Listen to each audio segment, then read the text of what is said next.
12 del mediodía, bienvenidos una vez más a Economía al Día de Negocios Dito. Arrancamos hablando de 2,8 millones de barriles de petróleo, que sería la cifra de sobreproducción mundial para 2026, según cálculos de JP Morgan. En línea con este tema hay que hablar también del crecimiento de las empresas petroleras en las bolsas de valores más importantes del mundo. Con subidas de 11% para Chevron y Valero en Nueva York, repuntan estas bolsas a esta hora. Y hay que hablar también de Colombia porque el MSCI Colcap, principal índice de nuestro país, es impulsado por la acción de Ecopetrol, que crece más del 4%, y saliéndonos del sector de hidrocarburos, la de Grupo Sivest, que mantiene una alza en esa misma línea. Esto como conclusión nos deja que el verde es el color más visto en las acciones más importantes de Colombia y el mundo. Hablaremos de eso con un experto para analizar ese buen comienzo del mercado bursátil en el 2026. Y finalmente, 13 billones de pesos fueron las ganancias del Banco de la República con corte en noviembre del 2025. Esta es una cifra no menor, pues representa un repunte de 35,2% frente al mismo periodo del 2024. Sean todos bienvenidos.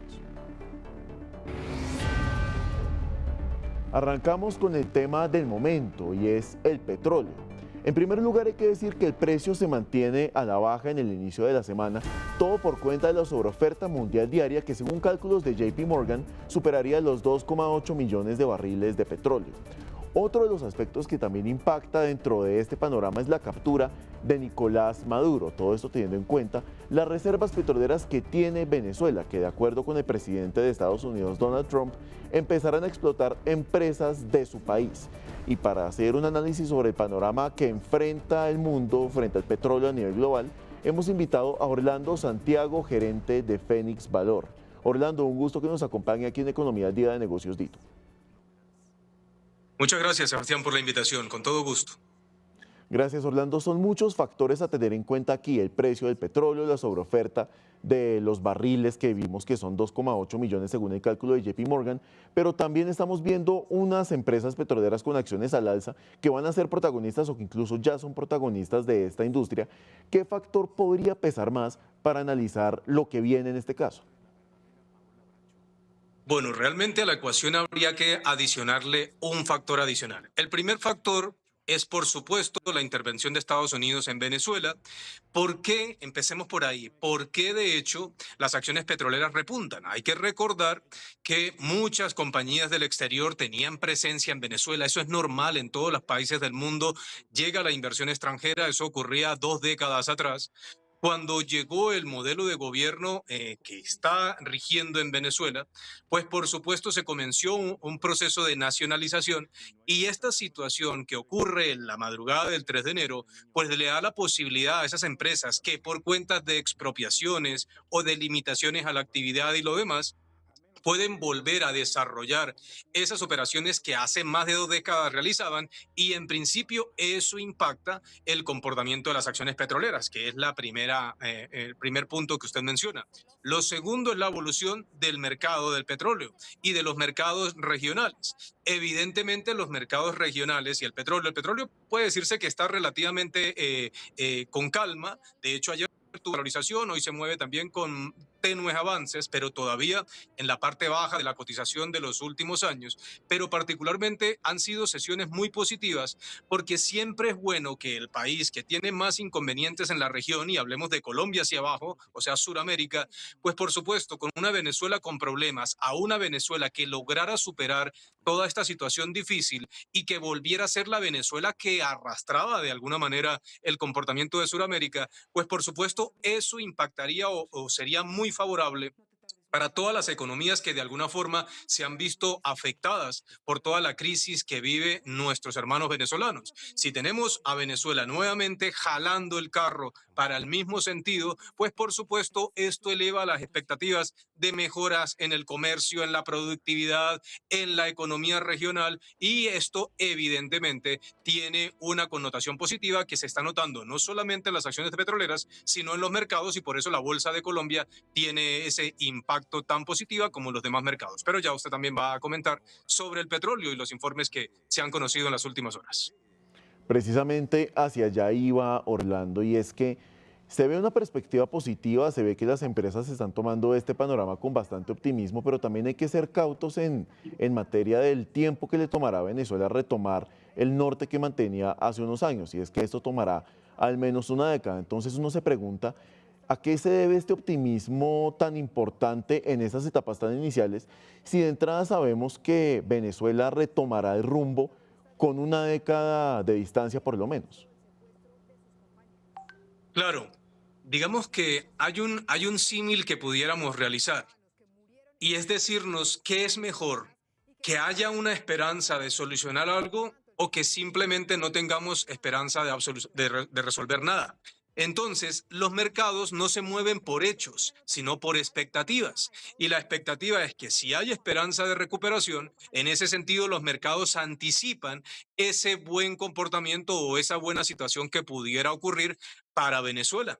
Y por supuesto, es que recordemos que Venezuela, lastimosamente, en toda esta crisis que llevan de 2 décadas, ha llevado además países como Colombia, que de hecho es el país que más en Sudamérica ha recibido migrantes venezolanos, pues en este sentido, si eso se pudiera revertir, pues los países que reciben tendrían más oportunidades para sus nacionales, quienes han migrado podrían regresar a Venezuela, pero particularmente es que es el momento ahora, el momento en que esa inversión extranjera podría considerar regresar a Venezuela y esos resultados paulatinos, porque el problema de Venezuela no se ha solucionado. Se dio un paso importante en la dirección correcta, pero los inversores siempre piensan a largo plazo. Por eso es que si bien las consecuencias, los hechos, pudieran verse, como dice usted, Sebastián, en una década, el inicio, lo más importante que es el comienzo de un proceso de reconstrucción ha iniciado desde la madrugada del 3 de enero y los mercados se mueven en ese sentido y por eso está el comportamiento de las bolsas y particularmente del estado de ánimo o la expectativa que hay de quienes entienden cómo funcionan los países y de lo que podría recuperarse nuevamente si Venezuela volviera a brillar como brillaba en los 90s o en los 80s.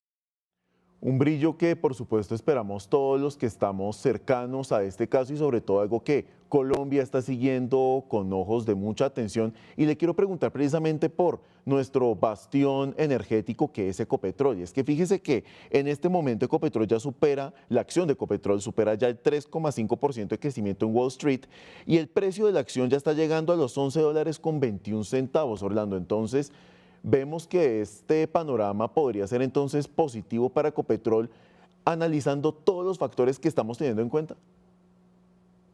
Absolutamente, porque es que de hecho hay que recordar que no solamente es lo que ocurrió el 3 de enero, ya el mercado en Colombia particularmente está en un modo elecciones 2026, que no hemos hablado del tema, pero que se han hablado en todos los medios desde hace mucho tiempo. Y Ecopetrol, e incluso me atrevería a adicionar a ISA, son empresas donde el gobierno colombiano tiene una participación muy importante. Entonces se está dando una combinación perfecta para los mercados. Esto no es una opinión personal, aunque la comparta, es una interpretación del mercado. Los mercados, por lo general, no prefieren modelos como el que funciona en Venezuela y muchos lo asocian o tienen algunas similitudes con algunas políticas que se han adoptado en Colombia. Entonces, si Venezuela tiene una transición de gobierno y en Colombia existiera un cambio de modelo político más enfocado en el libre mercado y lo demás, pues Ecopetrol es la empresa más representativa de nuestro país y particularmente con una propiedad enorme, más del 86% por parte del Estado. Entonces, se están empezando a alinear los planetas y esto es muy bueno porque, de hecho, hablando de temas netamente locales, casi todos los candidatos en la actualidad que van apuntando a la presidencia reconocen lo importante que es, si bien la transición energética es una tarea que todos debemos hacer, no era para cumplirla en 2025, en 2026 a cabalidad. Entonces no podemos descuidar, mantenernos mientras se hace esa transición y por eso candidatos de centro, centro derecha o derecha, todos hablan de lo importante que es renovar y volver a adicionar nuevos contratos de exploración.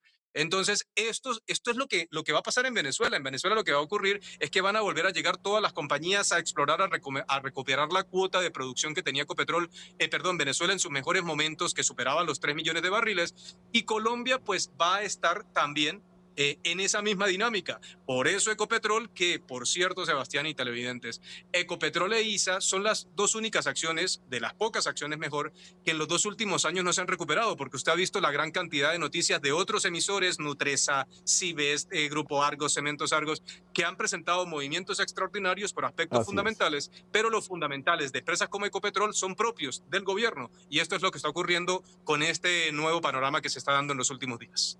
Un panorama positivo y que, como usted comentaba, es clave para Ecopetrol. Orlando Santiago, gerente de Fénix Valor, un gusto que nos haya acompañado en Economía al Día de Negocios Dito. Encantado de acompañarlos siempre. Gracias a ustedes. Gracias por acompañarnos. A las 12:10 de mediodía seguimos analizando este tema de las bolsas de valores porque transitan la jornada con bastantes cifras positivas.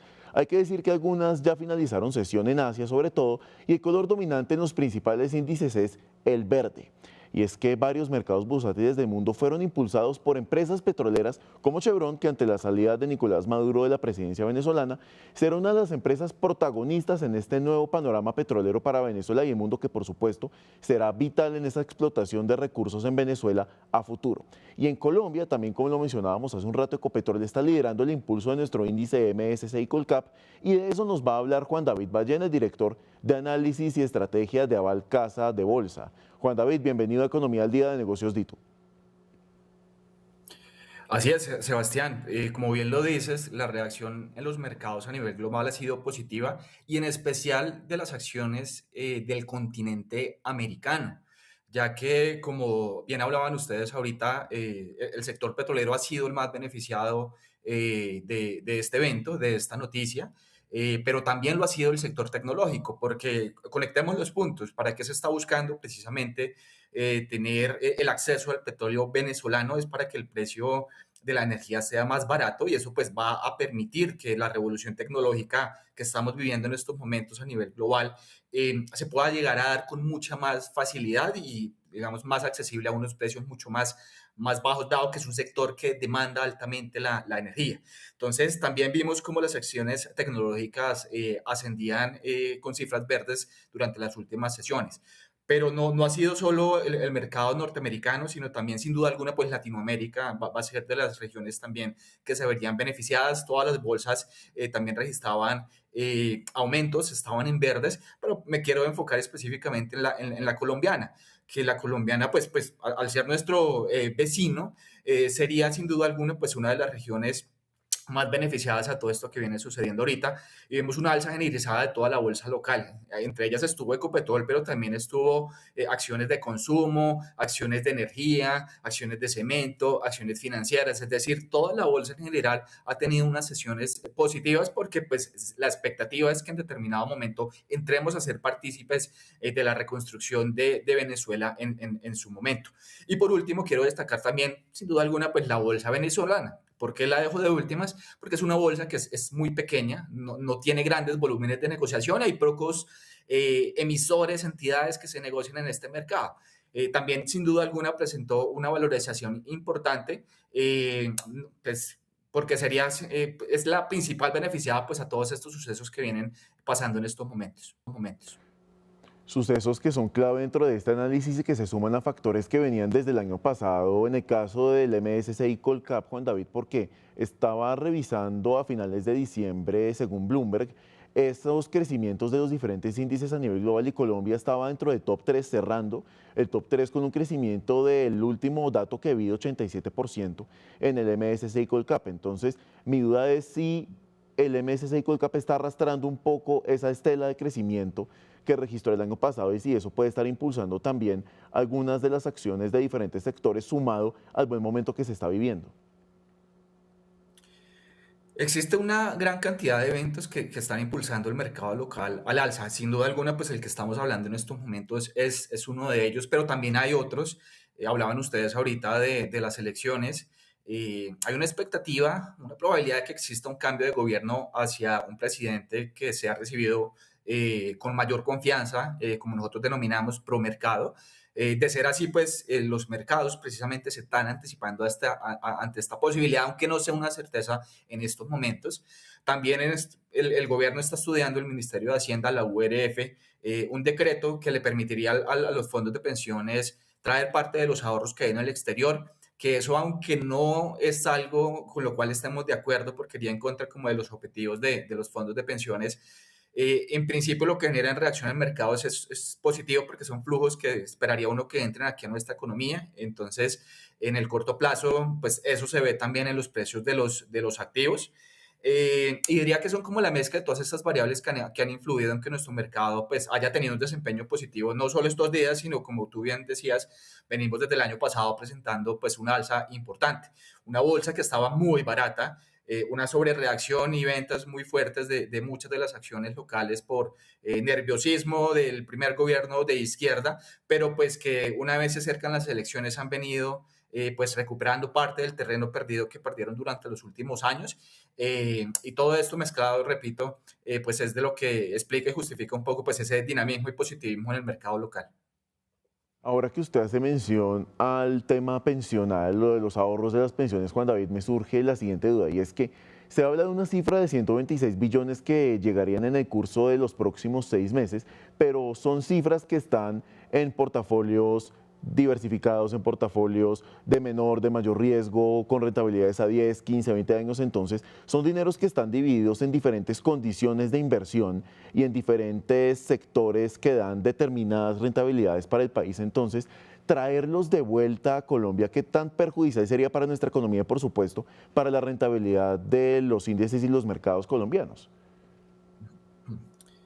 Bueno, primero pues hay que dejar claro que eso es un detrimento para el ahorro pensional. Todos quienes estamos ahorrando a pensión, pues lo que veríamos es un impacto negativo en principio por el hecho de que, como bien mencionabas tú, muchas de estas inversiones que están en el exterior tienen unas políticas y si no las cumplimos, pues van a ser castigados esos recursos una vez nosotros queramos traerlos hacia el país.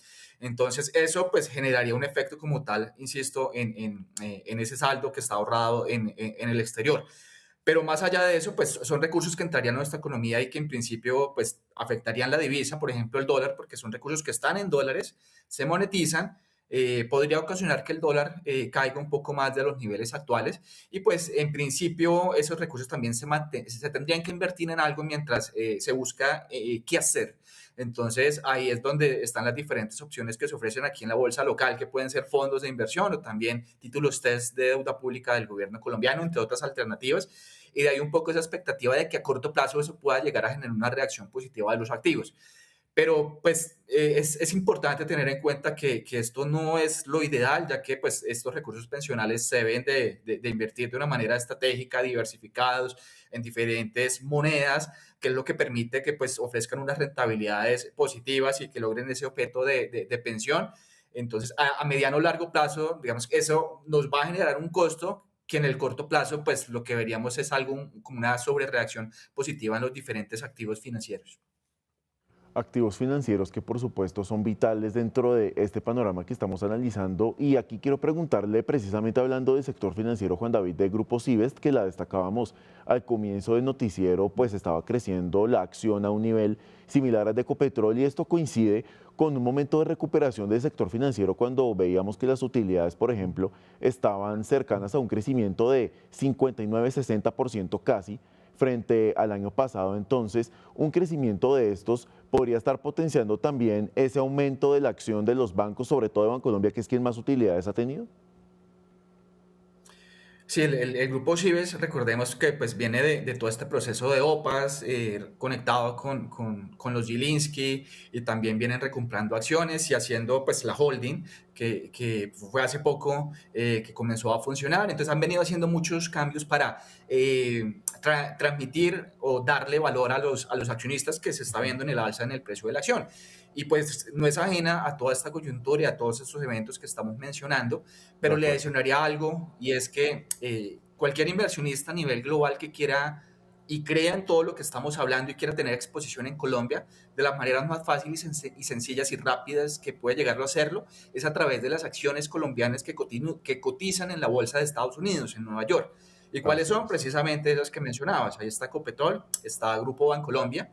Entonces, pues, quien quiera tener acceso y beneficiarse de esas alzas que están en el mercado local, que vivan en el exterior, pues la forma más sencilla es hacerlo a través de estos emisores que son como los que primero reflejan todas estas noticias positivas que le suceden al país, y ya el resto de compañías o de activos terminan siendo arrastrados como por ese dinamismo y ese positivismo.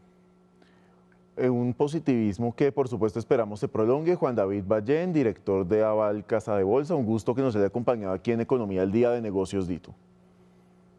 Un placer, hasta luego. Hasta luego, que esté muy bien.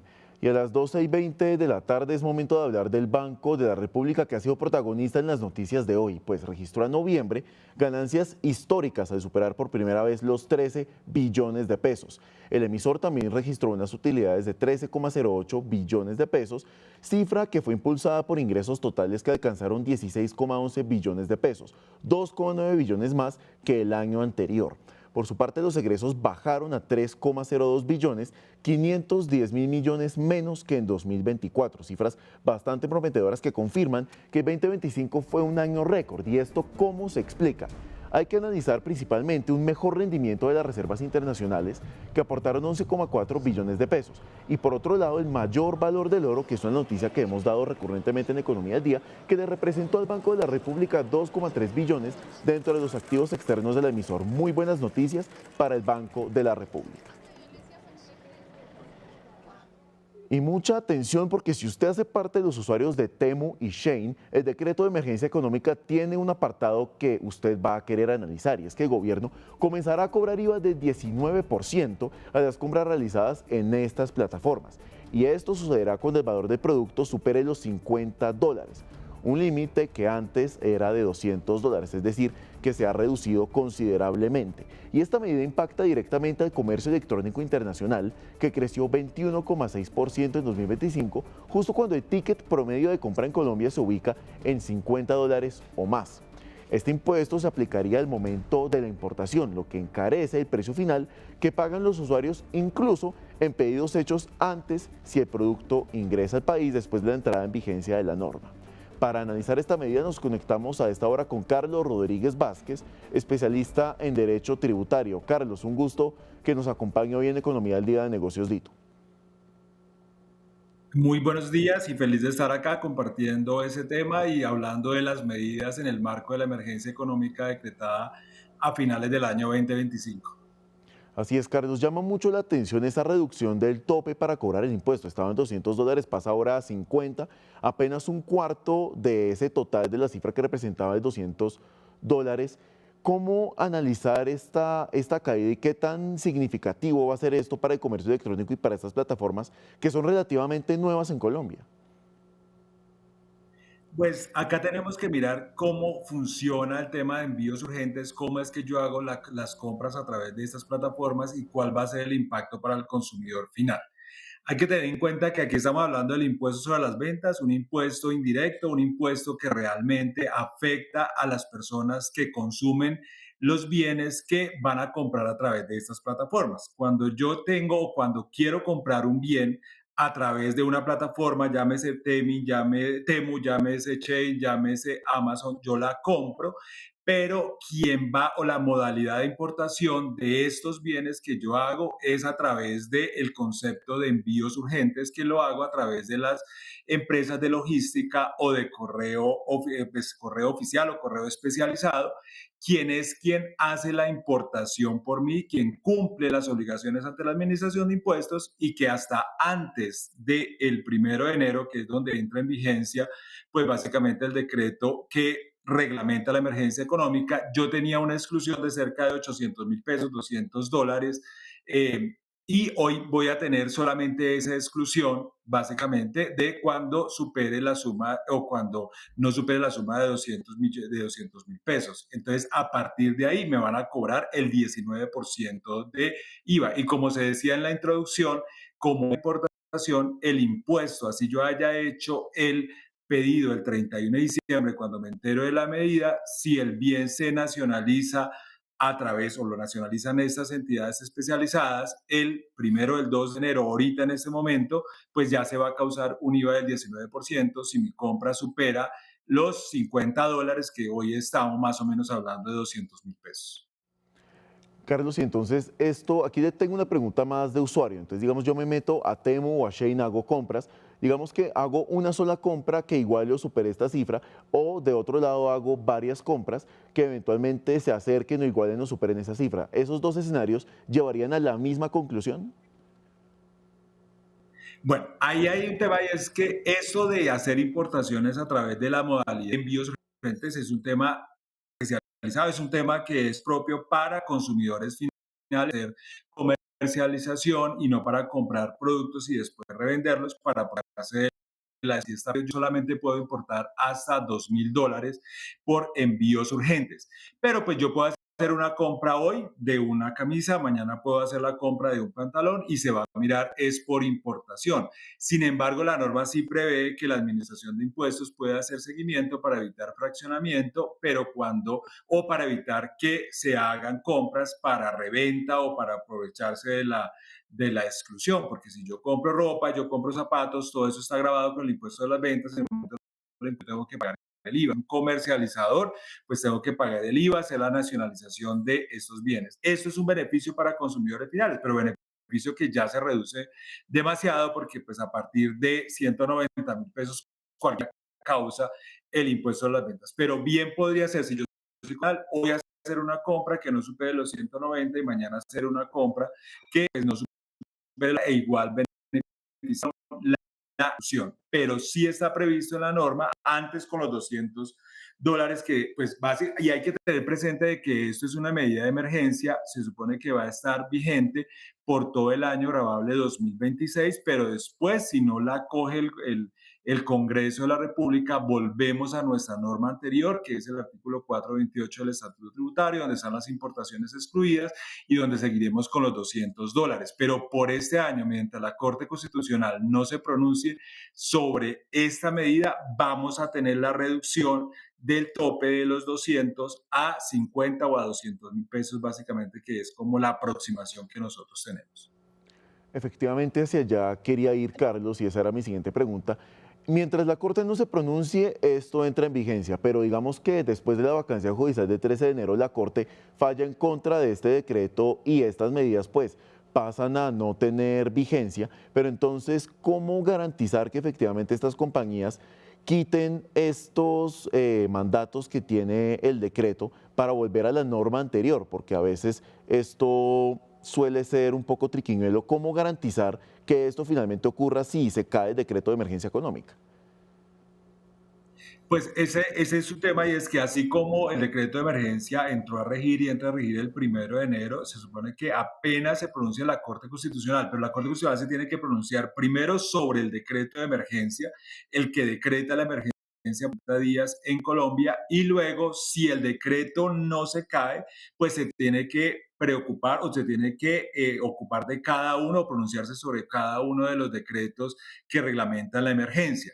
Pero digamos que se cae todo el decreto 1390, que es como el decreto que da inicio, el que decreta la emergencia económica. A partir de ese momento se supone que ya las medidas no pueden tener efecto hacia futuro y se debería en el momento de la importación quienes o esas empresas de logística, las empresas de correo especializado, las que hacen la importación, que además es una importación simplificada, pues ya deberían disminuir el costo. Pero usted ha dicho algo y es que muchas veces, pues esto aprovechan, como ya el precio está, pues algunos, no digo que en este caso, se aprovechan para que el precio, yo disminuyo el valor del IVA, pero aumento el valor de los precios de los bienes, que podría pasar también con otras medidas que tenemos hoy, como en el caso de los licores. Pero realmente en lo que me dice la norma es si la norma es declarada inexequible, todo el estado de emergencia, todos los decretos que salgan en virtud de ese estado de emergencia se van a caer. Hay un decaimiento de esos decretos. Si el estado de emergencia sigue,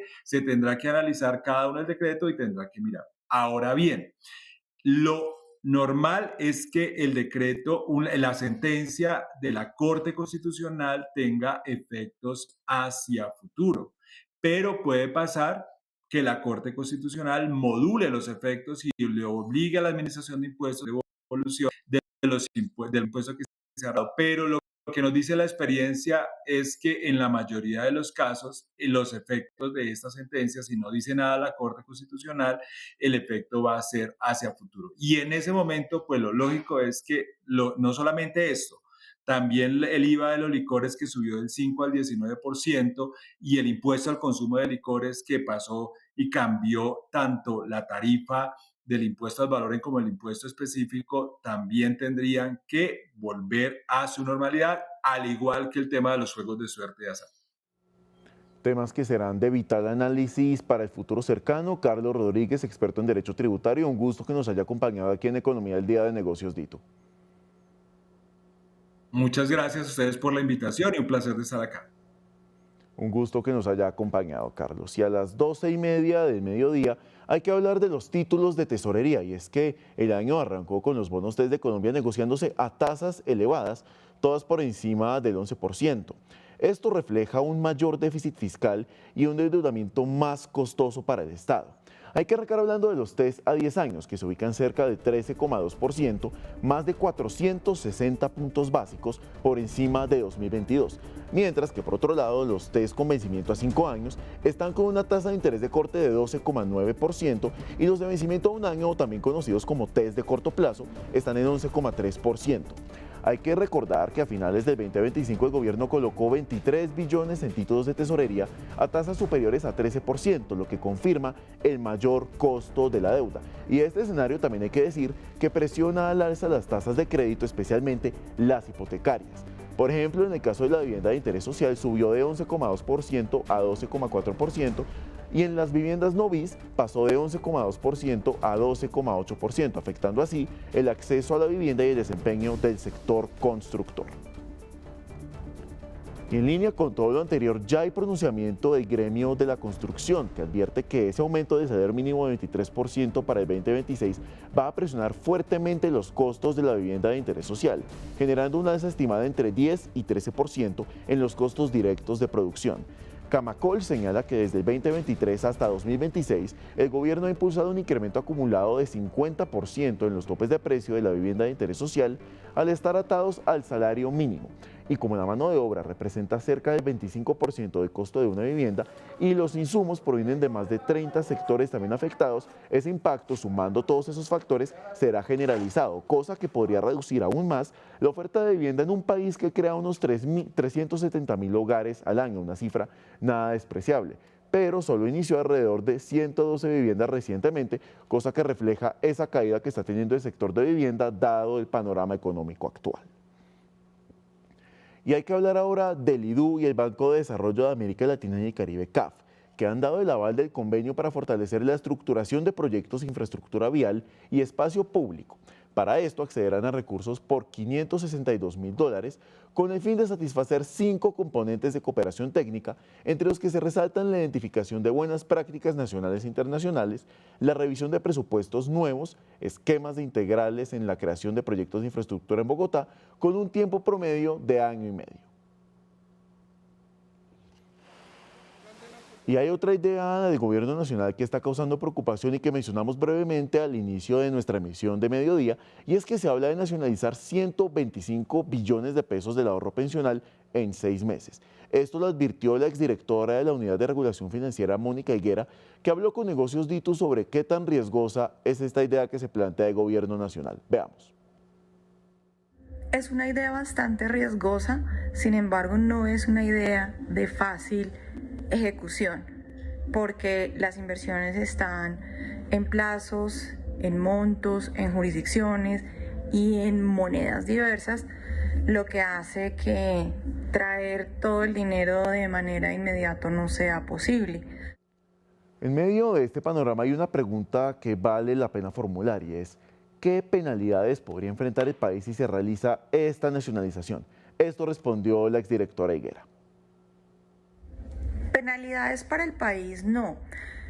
Las administradoras de fondos de pensiones lo que hacen es ser un gestor profesional de los recursos de los afiliados y encargarse de invertirlos en diversos horizontes de tiempo acorde a unos perfiles de riesgo. Traer a hoy esas inversiones que aún ni siquiera han madurado, en el caso de que fueran a 30 o 40 años, y que no se han invertido todos los recursos que se tienen que invertir para que se logre tener todo el dinero que se espera tener ahorrado en esos productos, pues de tener que liquidar las inversiones de manera inmediata, puede que haya sanciones por retiro o se pierda dinero a la hora de liquidar una inversión que aún no ha llegado a su maduración. Con todo esto en cuenta, consultamos también a la exdirectora Higuera si de materializarse esa nacionalización, habría alternativas para invertir esos ahorros. Esta fue su respuesta. Al ser recursos de seguridad social, tienen un manejo muy riguroso y deben estar sujetos a una liquidez, a una rentabilidad objetivo, a unas características de revisión por parte de las administradoras, las AFP, que hacen una debida diligencia para determinar en dónde se pueden dejar los recursos de los ahorradores colombianos. No creo que sea una idea realizable en el corto plazo traer 125 millones y 6 meses, no. Yo creo que ahora, a raíz de todo lo que se ha hablado públicamente sobre este tema, va a ser algo más detenido, más revisado, y seguramente el gobierno nacional, en cabeza del presidente Petro, tendrá que hablar con las administradoras de fondos de pensiones para idear de manera conjunta los proyectos posibles para invertir a futuro con las nuevas decisiones que se tomen con el decreto que vayan a implementar para revisar las inversiones de las AFP en el exterior. Pasamos ahora a hablar de temas regionales, y es que este martes, con un buque de línea tipo refrigerado, Puerto Antioquia realizará nuevas pruebas operativas como parte de su fase de alistamiento. Las pruebas contemplan la movilización de pallets y de contenedores vacíos exclusivamente con fines de prueba operativa y no implican el embarque de carga de exportación ni el descargue de mercancías. Y a las 12:36 de mediodía hacemos una pausa y en instantes regresamos con más noticias económicas de Colombia y el mundo. Ya nos vemos.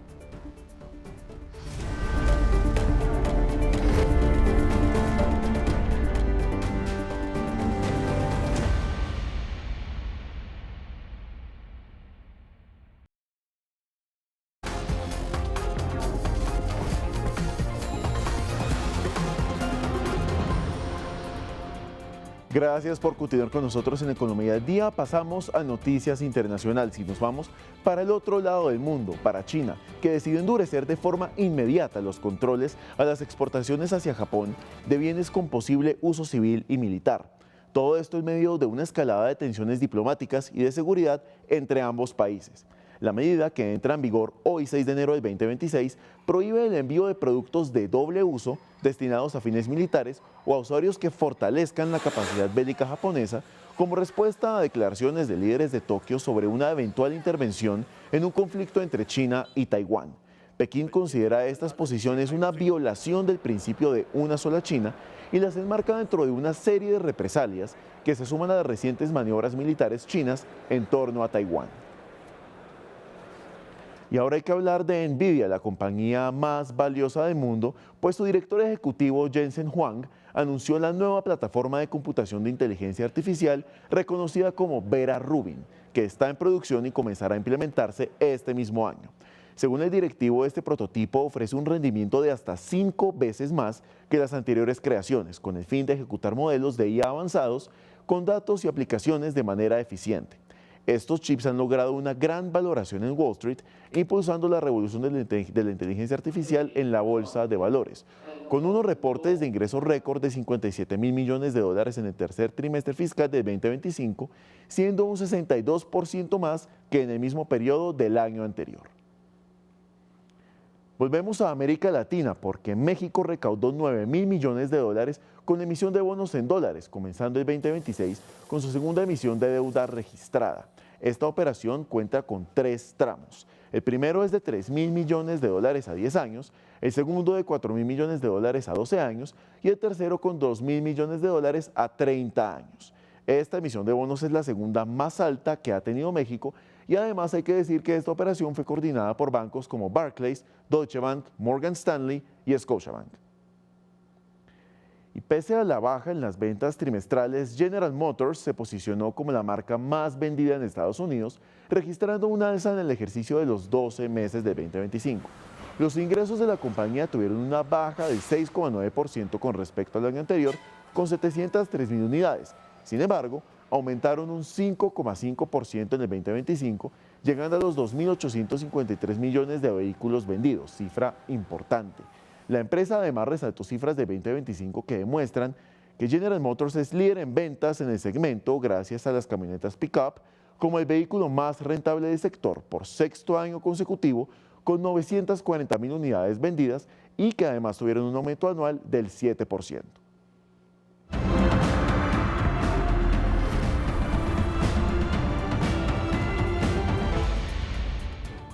Y en la movida empresarial comenzamos hablando de aerolíneas, específicamente de LATAM Airlines, que anunció una expansión de su operación internacional desde Colombia, con más vuelos, nuevas frecuencias y mejores conexiones globales, reforzando al país como mercado clave en su red.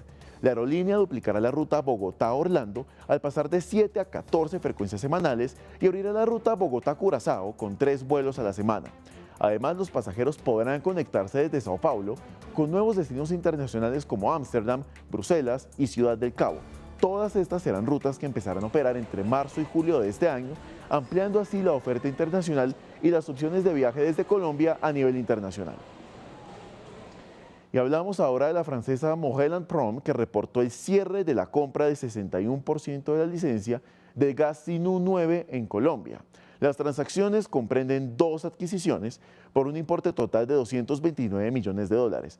Morel también conserva una operación, o una opción mejor dicho, para adquirir una participación adicional del 5% en Sinú 9 de Engie Energy por un monto de 18,75 millones de dólares en un plazo de 12 meses. Y en el sector bancario tenemos que hablar de Nequi, que anunció cambios para el 2026 en el manejo de dinero que afectan directamente los topes de movimiento y el cobro de 4 por mil en un contexto marcado por una nueva VT fijada en 52.374 pesos. La plataforma diferenciará con más claridad entre cuentas de bajo monto y cuentas de ahorros. Las primeras tendrán extensión del 4 por mil solo hasta 3.440.000 pesos y tendrán un límite mensual de movimientos de 11.024.727 pesos, mientras que las cuentas de ahorros podrán mover hasta 18.330.000 pesos sin este impuesto si se marcan como exentas.